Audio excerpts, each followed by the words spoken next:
sa pagpapatuloy ng taong 2001. Lorena, di kita malimutan. Sa taon din ito ay marirelease ang album na Lorena ng singer na si Renz Verano. Kantang papatok din sa mga mahilig sa ganitong genre. Baby, I love you. At sa taon nga rin ito ay marirelease din ang kantang Baby I Love You ng grupong J Brothers.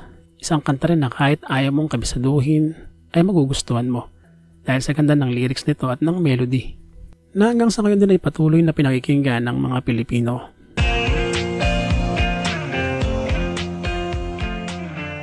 April 12 naman na magpasimulang ipalabas international sa Taiwan ang Taiwanese series o telenovela na Meteor Garden. Nasisikat din sa ating bansa. Pero tsaka na natin pag-usapan yan at elaborate kapag naipalabas na ito sa ating bansa sa taong 2003.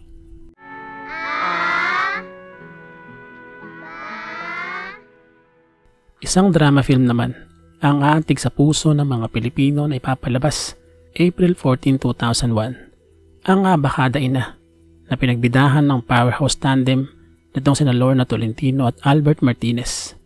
Sinasabing beautifully written dahil sa ganda ng istorya na talaga namang nakakaiyak. Kwento ng isang ina na illiterate, hindi marunong magsulat at magbasa. Pero pilit niyang itinataguyod ang kanyang mga anak at ang kanyang pamilya sa kabila ng kanyang sitwasyon. Sinubukan pa niyang mag-aral para lamang patunayan na gagawin niya ang lahat. Tatatak ng gusto ang mga heavy drama scene ng pelikulang ito na talagang titimo sa ating pagkatao. Naging bahagi rin ng pelikula itong si Nida Blanca at ang pelikulang ito ay idinirect naman ni Manoy Eddie Garcia. Samantala magiging highly urbanized city naman sa taong ito 2001 nang ratipikahan ng Republic Act 9019 ang Malabon. At sa kaparehong araw naman ay magiging component city ng Laguna ang Calamba. Ito ay sa pagratipika naman ng Republic Act 9024. Ilo-launch naman sa bansa ang unang satellite TV provider na Dream Satellite TV, April 22, 2001. At ito'y tatangkilikin din ng ilang mga Pilipino. They're here! Ang tatlong napaka-cute na perfect little girls. April 23, 2001 naman, nang magpasimula naman sa GMA7 ang cute na cartoons na Powerpuff Girls. Ito ay bahagi ng Hanna-Barbera Cartoons at Cartoon Network Studios. Nasisikat sa buong mundo maging sa ating bansa. Katutuan ng mga bata at ng mga isip bata ang mga bidang superhero na sina Blossom, Bubbles at Buttercup. At susubaybayan ang kanilang pakikipagsapalaran. Isang American cartoon din ang may mapalabas sa GMA7, ang Johnny Bravo. Nakakatawang animated series dahil sa kulit ng bida na si Johnny. Napanoorin din at kaaliwan ng mga Pilipino. Kinabukasan naman April 25 ng taong ito ay tuluyan ng inaresto si Pangulong Erap sa San Juan. Ito ay matapos ang pagpoprotesta ng kanyang mga taga-suporta at siya ay dinetain sa Camp Crame. At sa kaparehong araw din April 25, 2001 ay naging component city ng Basilan ng Isabela nang ratipikahan ang Republic Act 9023. Samantala sa pagtatapos ng buwan April 30 ay isa pang tumatak na programa ang magpapasimula sa GMA7, ang interactive educational children's television series na Blue's Clues. Ito ay orihinal na pinag-usapan ni Steve Burns at orihinal din itong umere sa Nickelodeon Network. Nagustuhan ito ng mga Pilipino, lalo na yung mga kabataan dahil sa mga ganda ng scene nito at kanta. At syempre ang bidang aso na si Blue. Sumunod na buwan Mayo, May 1, nang lusubin ng mga taga-suporta ni Pangulong Erap ang Malacanang, kung saan umabot na ito sa matinding riot. Nagkagulo na ang bansa sa mga sandaling ito, kung saan ay umabot pa sa may binawian na ng buhay at maraming mga sugatan. Ito yung time na mauumay ka na talaga sa politika ng bansa, yung tipong bahala na lang sila sa buhay nila. Sa taon ding ito ay matatatag ang isa sa pinakasikat na drugstore sa bansa, ang The Generics Pharmacy. Dati itong tinawag na TGP Pharma Incorporated na itinatag ng businessman na si Benjamin Lioson. Nagpasimula ang kumpanya sa pag-supply ng mga gamot sa mga pasyente sa Philippine General Hospital hanggang sa maisip ng mga Liosons na imbes na mag-wholesale sila ay tuluyan na lamang nilang itatag o simulan ang kumpanya. Ito'y para maglingkod at magbenta ng mga gamot hindi lang sa mga pasyente ng PGH, kung hindi sa buong sambayan ng Pilipino.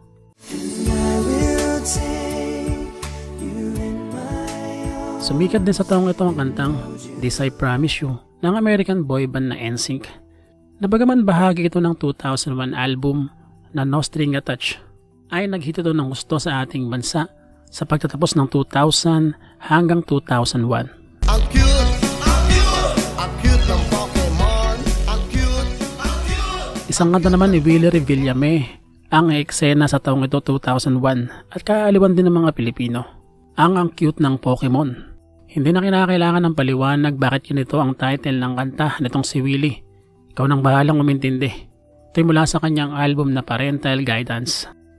May 14, 2001 naman, nangganapin naman sa bansa ang legislative at local elections, kung saan dahil sa kasikatan nitong si Kabayan Noli de Castro ay siyang nanguna sa pagkasenador na may botong mahigit 16 na milyon na sinundan nitong sina Juan Clavier, Sergio Osmeña, Drilon, Joker Arroyo, Ramon Magsaysay Jr., Manny Villar, Kiko Pangilinan Go, Edgardo Angara Lacson, ang asawa ni Pangulong Erap na si Loy Ejercito, at si Taxman Ralph Recto na sobrang dikit ng boto laban kay Hunasan.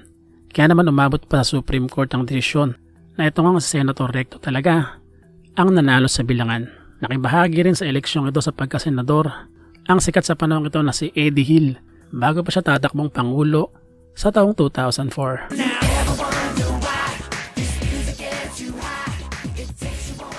Sa kaparehong araw ng eleksyon May 14, 2001 ay marirelease ang international song na pop ng boy band na NSYNC. Hindi pa man nalalawas ang mga kanta nila sa album na No String Attached.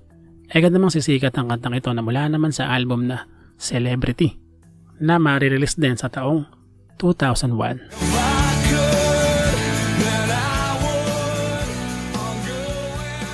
At sa bonding ito ng Mayo ay marirelease din ang kantang Wherever You Will Go ng international band na The Calling mula sa album nilang Camino Palmero na marirelease din sa taong ito. Isang napakagandang alternative song na magtatap sa mga church at laging patutugtugin sa mga radyo at sa MTV. Madali rin itong kabisaduhin lalo na yung mga mahilig sa music dahil sa ganda ng tono nito. Sa paglipas ng panahon ay mananatili itong sikat sa ating bansa at laging malaline up sa mga video okay at kakantahin ng mga mahiling magpabuo ng boses.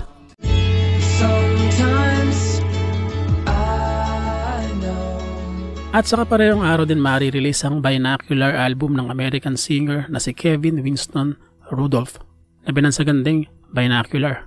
Nakapaloob sa album na ito ang mga kantang Deep na marirelease din sa taong ito, isang napakagandang kanta. At kasama rin dito ang mga kantang You at Don't Say Goodbye, Say Goodnight.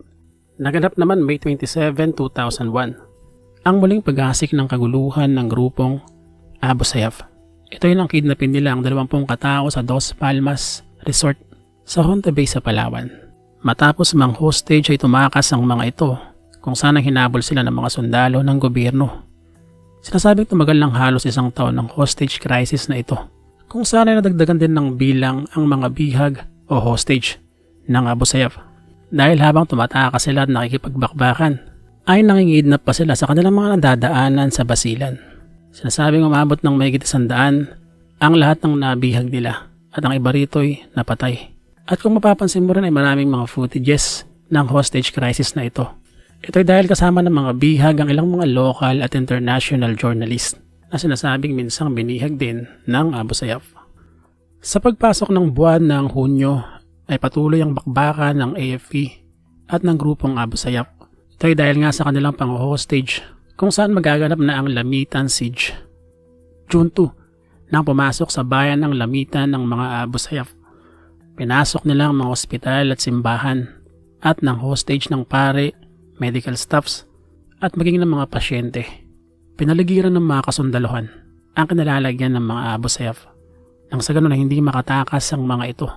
Pero nagawa pa rin nilang makaalpas. Ito'y gamit ng kanilang mga hostages bilang human shield.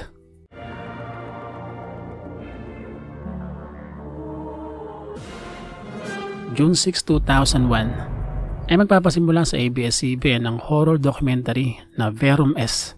Totoo ba ito? Napag-hostan naman itong si Tony Velasquez. Bumagay din sa kanyang TV program na ito at nagustuhan din ng mga Pilipino ang ganitong klaseng genre ng palabas.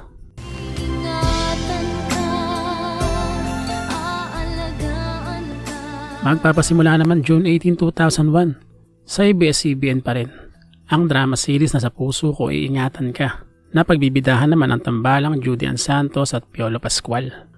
Ang kwento ay iikot sa karakter ni Judy Ann Santos na si Patricia.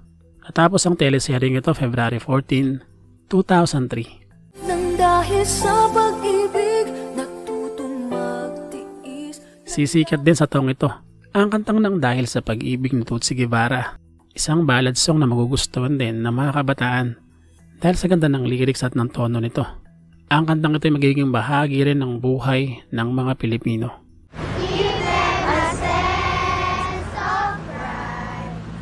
Ipinalabas naman sa mga sinihan June 27, 2001 ang Joel Lamangan film na Mila, isang drama film na pinagbidahan ni Diamond star Maricel Soriano bilang si Mila, isang public teacher na ipaglalaban ng mga karapatan ng mga guro.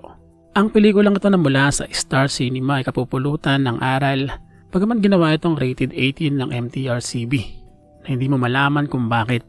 Pero nang mag-apela itong si Joel Lamangan ay muli naman itong ibinaba sa pagiging R13. Sa taon ding ito ay makikilala at sisikat ng librong Aba Nakakabasa Na Pala Ako ng writer na si Bob Ong. Librong nagustuhan ng maraming mga mambabasa dahil sa ganda ng pagkakasulat at ng mga nilalaman nito na may temang 90s. Magsisimula sa taong ito ang kasikatan nitong si Bob Ong dahil matapos niyang i-release ang unang librong ito ay agad itong masusundan ng napakarami pang mga libro. Pero sa kabila na ito hanggang sa panahon natin sa ngayon ay tuluyang hindi makikilala ng sambayanan kung sino ba talaga ang tunay na Bob Ong.